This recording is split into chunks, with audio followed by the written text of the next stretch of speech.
So, hello friends, welcome to Topic at News. I am from Inspiration IS and today is 22nd November 2024. So, आज का जो special topic जो आज हम discuss करेंगे वो है दिल्ली एयर पोल्यूशंस। और दिल्ली एयर पोल्यूशन से पहले आप लोगों के लिए सबसे एक important introductions and that is inspiration eyes has started it's APSC prelims target batch 2024-25। और जो भी बच्चे इस बार प्रीलिम्स देने वाले हैं एपीएससी के लिए उनके लिए ये सुनहरा मौका है। और इसमें जो इंस्पिरेशन आईएएस के जो टॉप फैकल्टीज होंगे वो क्लासेस लेंगे। ये क्लासेस दोनों ऑनलाइन और ऑफलाइन दोनों सेगमेंट पे होंगे। और इस टारगेट बैच में हमारी मेन जो फोकस होगी आपको इस प्रीलिम बैच में क्लियर करवाना, मतलब प्रीलिम्स को क्लियर कराने के लिए। और इसमें आपके जितने भी होंगे फुल सिलेबस कवरेज होंगे और विद इन शेड्यूल टाइम। उसमें जीएस और सीसेट दोनों की क्लासेस होगी। And there will be special classes on current affairs, क्योंकि करंट अफेयर्स जैसे आप जानते होंगे करंट अफेयर्स का बहुत बड़ा रोल होता है किसी भी प्रीलिम्स के एग्जामिनेशंस में। So that will be there. Along with that there will be special classes on Assam and north east history, north east के ऊपर में, and comprehensive test series module जैसे हमने कहा 24 जीएस होंगे और 11 सीसेट टेस्ट पेपर होंगे। टोटल 35 टेस्ट होंगे and all the study materials will be given in a printed format. So opt for this crash course or targets batch series to get a sure shot success. फिलहाल हमारा जो centre बस इसको रहने दो, ठीक है, क्या हो गया नेक्स्ट। सो आज का जो हमारा टॉपिक है वो है दिल्ली एयर पॉल्यूशन से रिलेटेड। आई एम श्योर आप सबको मालूम होगा दिल्ली एयर पॉल्यूशन के बारे में। और आज हम उस टॉपिक में डिस्कस करेंगे जो भी है दिल्ली में आखिर ये पॉल्यूशन जो हुई है आखिर हुई क्यों है, what are the reasons regarding that one, और उससे रिलेटेड कुछ सॉल्यूशंस जो अभी हमें समझेंगे। तो पहला जो बेस है, इशू क्या है। देखिए इन दिल्ली का जो एयर क्वालिटी इंडेक्स है AQI जिसको आप लोग जानते होंगे, वो अभी बहुत ही सीवियर कैटेगरीज में है।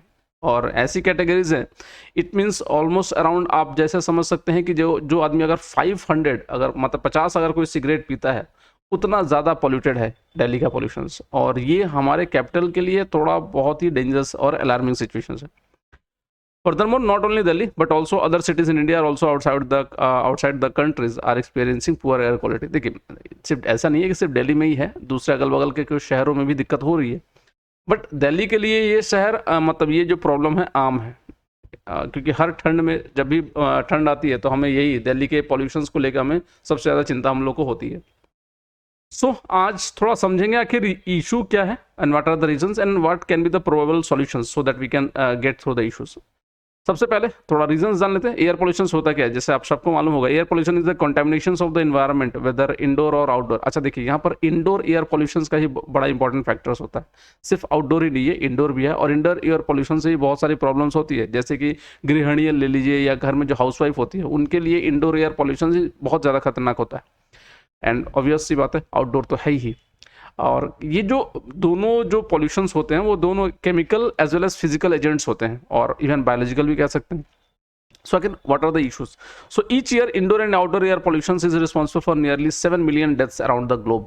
ठीक है, ये WHO का रिपोर्ट है। और according to WHO almost all the global populations अगर देखा जाए तो 99% breathe air that exceeds WHO guidelines. मतलब 99% से ज़्यादा लोग आज जो सांस ले रहे हैं वो पॉल्यूटेड एयर है। ठीक है, एयर पॉल्यूशंस आप आमतौर पे अगर देखा जाए तो इसके जो पॉल्यूटेंट्स होते हैं 2 लेवल के होते हैं, ये 2 टाइप के कह सकते हैं। ऐसे तो नेचुरल सोर्सेस हो गए, मोबाइल सोर्सेस हो गए, स्टेशनरी सोर्सेस, वो तो है ही है। बट उसके अलावा अगर देखा जाए तो 2 बेसिक डिविजन्स हम कर सकते हैं। एक तो प्राइमरी पॉल्यूटेंट्स होगा और दूसरा सेकेंडरी पॉल्यूटेंट्स होगा। प्राइमरी पॉल्यूटेंट्स वो सब्सटेंसेस होते हैं जो जिस फॉर्म में एयर में जाते हैं उसी फॉर्म में वो एयर को पॉल्यूट या प्रदूषित करते हैं। जैसे कार्बन डाइऑक्साइड ले लीजिए, कार्बन मोनोऑक्साइड ले लीजिए, सल्फर डाइऑक्साइड ले लीजिए, नाइट्रस ऑक्साइड ले लीजिए, नाइट्रोजन डाइऑक्साइड ले लीजिए, या PM पार्टिकुलेट मैटर जिसको बोलते हैं, जो डस्ट पार्टिकल्स होते हैं। तो ये सब क्या है, ये सारे प्राइमरी एयर पॉल्यूटेंट्स हैं, मतलब जो जिस कंडीशंस में है उसी कंडीशंस में वो पॉल्यूशन जनरेट करते हैं। ठीक है, आई एम श्योर सबको समझ में आ रहा होगा।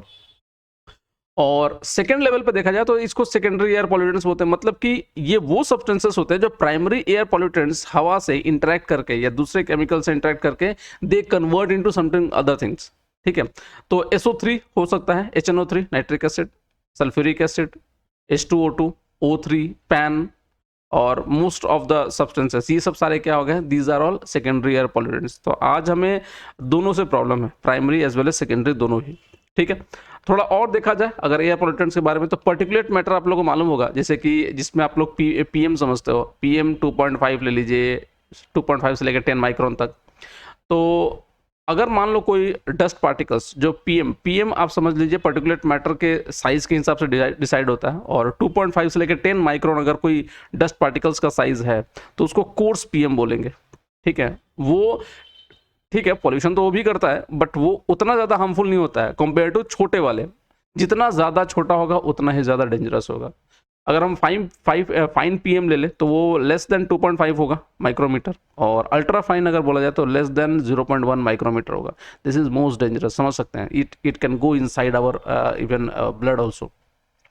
That is the issues regarding this one. Gas level पे देखा जाए तो ग्राउंड लेवल ओजोन हम ऐसे हमारे लिए अच्छा है, बट ग्राउंड लेवल का ओजोन काफ़ी डेंजरस होता है। दूसरा, अगर ओजोन स्ट्रेटोस्फेयर में है तो ठीक है, स्ट्रेटोस्फेयर वाला, बट अगर ग्राउंड लेवल में है ओजोन तो ये हमारे लिए डेंजरस है। That is this is also air pollutants. Nitrogen dioxide, it's also air pollutants. Sulphur dioxide, अच्छा सल्फर डाइऑक्साइड कॉजेज द आपका एसिड रेन, ठीक है ना, उसको ध्यान रखिएगा। अगर कभी क्वेश्चन आ जाए कि कौन सा गैस एसिड रेन करता है तो ये SO2 है। And carbon monoxide, CO, that is also very dangerous. And VOC, volatile organic compounds. volatile organic compounds जितने भी फ्यूम्स होते हैं, जैसे कि अल्कोहल के फ्यूम हो गए, बाकी सारी चीज़ों के फ्यूम्स, जैसे पेंट्स वगैरह होता है आपके घर में, उसके जो फ्यूम्स निकलते हैं, जो स्मेल वगैरह, that is also very dangerous.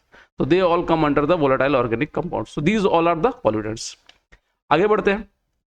ये कुछ पॉल्यूटेंट्स हैं, उनके प्रोबेबल सोर्स और impact. I am sure go through the slide, it will be very helpful for your preparations. Okay, अच्छा इसके सोर्सेज अगर देख लिया जाए नाइट्रोजन डाइऑक्साइड्स के, तो ये बर्निंग ऑफ फ्यूल से हो सकता है, even emissions of vehicles, power plants वगैरह। ओजोन का जो इमिशंस होता है वो atmospheric pollutants, presence of sunlight, और उसके थ्रू हो सकता है। Sulphur dioxide, burning of fossil fuels is the primary source. Industrial facilities हो सकती है। नेचुरल सोर्सेज जैसे वोल्केनोज वगैरह, that is also very important. Along with that, ammonia, NH3, ये increase in fertiliser used coupled with large contributions from the livestock से बहुत ज़्यादा amount में निकलता है ये।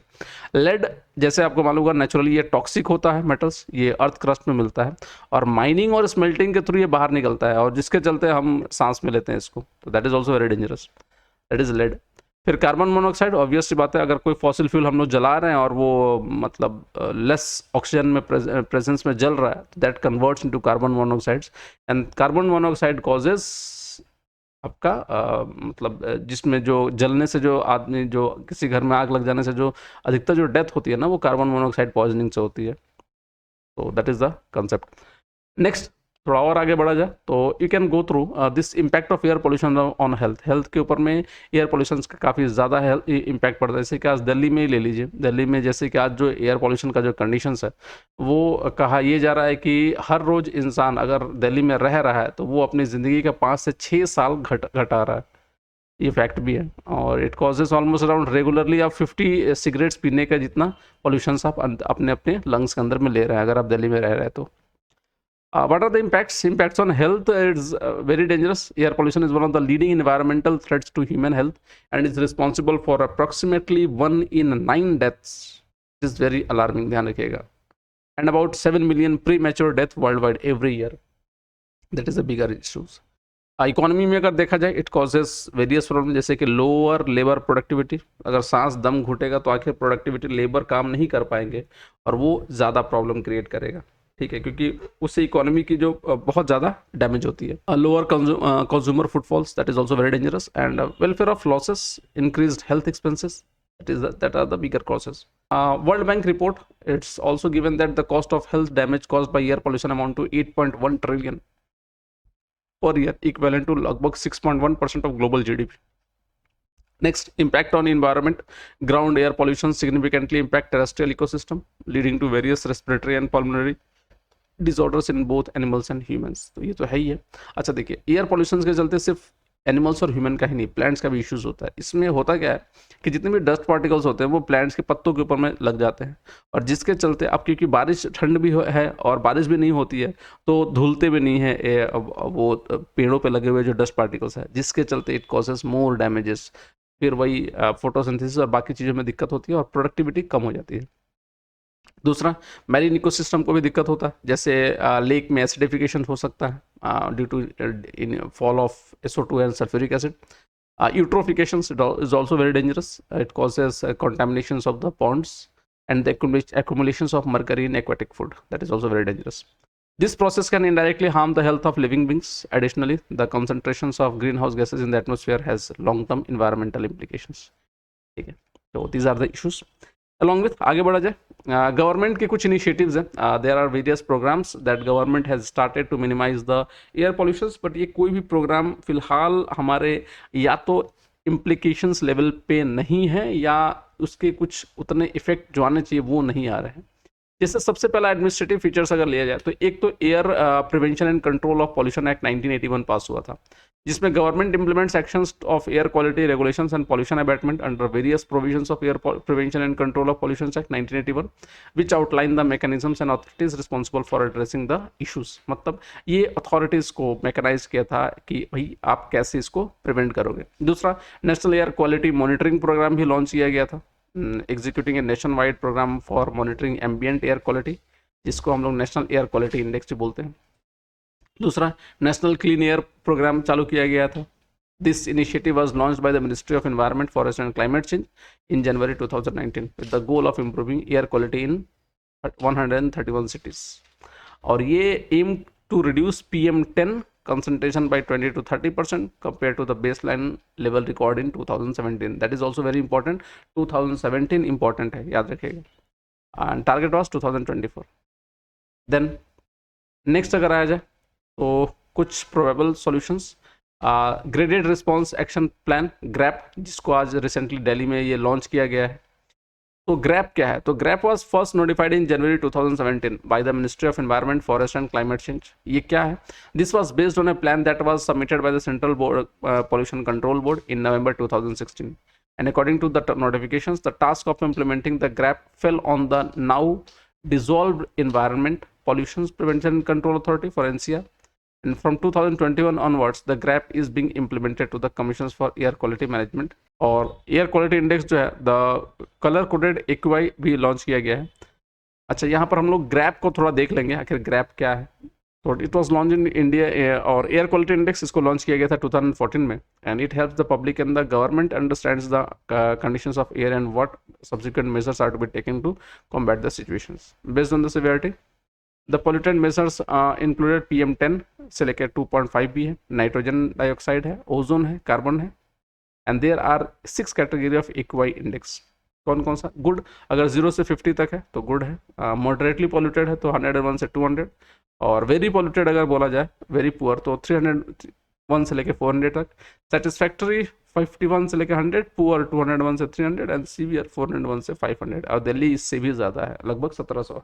That is very dangerous. मतलब जो लेवल होना चाहिए उससे कई गुना ज़्यादा. आगे बढ़ते, अदर मेजर्स में बोला जाए तो the CPCB has establish guidelines to promote the establishment of paddy store. देखो, आज जो दिल्ली की सबसे बड़ी प्रॉब्लम है ना, एक तो पैडी बर्निंग है, पैडी का जो स्ट्रॉ होता है उसको बर्न करते हैं वो लोग. और दूसरी जो सबसे बड़ी प्रॉब्लम है वो है आपका जो कंस्ट्रक्शन मटेरियल्स. आज आए दिन दिल्ली में कहीं ना कहीं कुछ ना कुछ कंस्ट्रक्शन होते रहता है, और वो कंस्ट्रक्शन मटेरियल चाहे वो बालू ले लीजिए या ईंट वगैरह ले लीजिए, उसको भी वो ऐसे खोले में छोड़ देते हैं जिसके चलते हवा चलती है और वो उड़ा के बाहर ले जाती है. तो that causes a major pollutions. Not only that, vehicular pollutions तो है ही है, but along with that these are the bigger issues. अच्छा, रिसेंटली एक और बात निकल के आ रही थी कि जो दिल्ली के जो अगल बगल के जो स्टेट्स हैं, जैसे पंजाब ले लीजिए या हरियाणा, उनके जो स्टबल बर्निंग का जो लेवल है वो कम हो गया है. मतलब स्टबल बर्न नहीं कर रहे. एक्चुअली में ये सुनना बड़ा अजीब है, बट ये फैक्ट है. मतलब एटलीस्ट डेटा तो यही कहता है.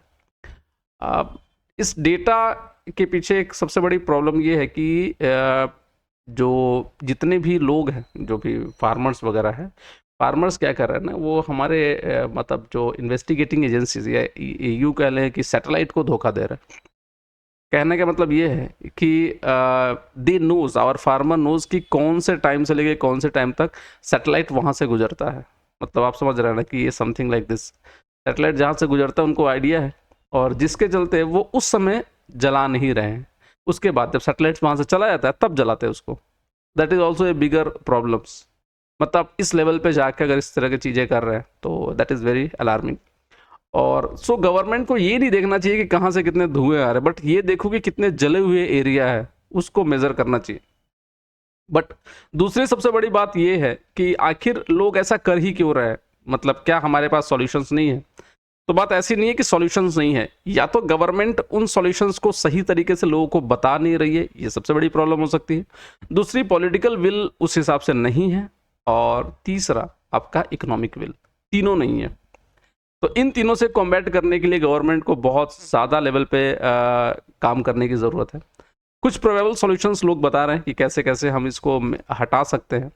और इसमें सबसे पहला ये है कि to address the issues of stubble burning, the commission for air quality management has recommended both in situ and ex situ management. जैसे suggested measures include crop diversification, promoting basmati rice varieties, cultivating low straw and early maturing paddy varieties, मतलब कम straw हो और जल्दी mature हो जाए उस तरह की पैडी ग्रो करा जाए, and implementing direct seeding method for rice. This strategy can be use to reduce the generation of paddy straw and control stubble burning effectively. ठीक है, एक तो ये तरीका है। दूसरा, आर्टिफिशियल रेन। आर्टिफिशियल रेन क्या है, सुनने में तो बड़ा आसान है, बट इसको करना बड़ा डिफिकल्ट है, बहुत हद तक कभी कभी रिजल्ट नहीं आते। But yes, this can be A probable solutions. But सबसे बड़ी बात यह है कि आर्टिफिशियल रेन में हम लोग करते क्या है कि नमक के पार्टिकल्स या बाकी कुछ न्यूक्लियाई हम लोग एयरक्राफ्ट से लेकर ऊपर जाते हैं और उसको शेड करते हैं, मतलब उसको थ्रो करते हैं। ठीक है, इसमें सिल्वर आयोडाइड भी हो सकता है। उसको हवा में फेंकते हैं और वो न्यूक्लियाई बनता है, और दैट न्यूक्लियाई के अगल बगल एयर वाटर उसको एब्जॉर्ब करते हैं, मतलब उसको आइस क्रिस्टल बनाते हैं। और जब वो आइस क्रिस्टल हेवी होता है और नीचे आता है, फॉल होने लगता है, तो और नीचे लेवल पे आने पर वो मेल्ट हो जाता है, और जिसके चलते बारिश होती है। बट बारिश का सॉल्यूशंस ऑलमोस्ट 45 टू 47 आवर्स तक रहेगा, उससे ज़्यादा नहीं रहेगा। तो हमें कुछ परमानेंट सॉल्यूशन भी करना पड़ेगा along with this artificial rain. दूसरा, vehicular emissions are among the key contributor to air pollutions. We should promote the use of electric and BS4, BS6 vehicles. We should focus on increasing the green cover in our cities. हम अपने जैसे कि पेड़ काटना जो है वो उसको बंद करना पड़ेगा जिस लेवल तक हो सके, क्योंकि देखिए पेड़ों का भी उतना ही हक है जितना इंसानों का है, तो उनको तो रहना देना चाहिए, क्योंकि वो अगर नहीं रहेंगे तो इंसानों का रहना भी ऑलमोस्ट पॉसिबल नहीं होगा। ये हमें समझना पड़ेगा। दूसरा, ये कुछ आर्टिफिशियल रेन के कंसेप्ट बताए गए हैं, kindly go through this silver iodide या नमक के पार्टिकल्स भी डाल सकते हैं। उसके अलावा ट्रैक स्टबल बर्निंग को हमें ट्रैक करना पड़ेगा। Stubble burning accounts 38% of Delhi pollutions, but according to data stubble burning in Punjab has reduced in Punjab. ठीक है, जो एक फेक डेटा है। And the difference in data is due to satellite imaging of the farm fires, which can be bypassed by farmers. Instead, we can follow the extent of burnt area in place of fire through satellite imaging for a better tracking of stubble burning. जैसे हमने कहा कि stubble burning को आप बाकायदा एक जो हम ये ना देखें कि कितना धुआं या कितना आग निकल रहा है, बट रैदर देखें कितना जला हुआ एरिया है। पांचवा सबसे इंपॉर्टेंट चीज़ है पूसा डिकम्पोजर्स। ये शायद बहुत सारे फार्मर्स को नहीं मालूम होगा, इवन इसको गवर्नमेंट प्रमोट भी नहीं कर रही है। और ये है Pusa decomposers.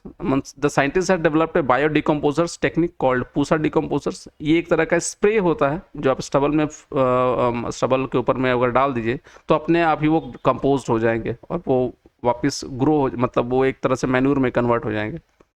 So the decomposers are in the form of capsules made by extracting fungi strains that help the paddy straw to decompose at a much faster rate than usual.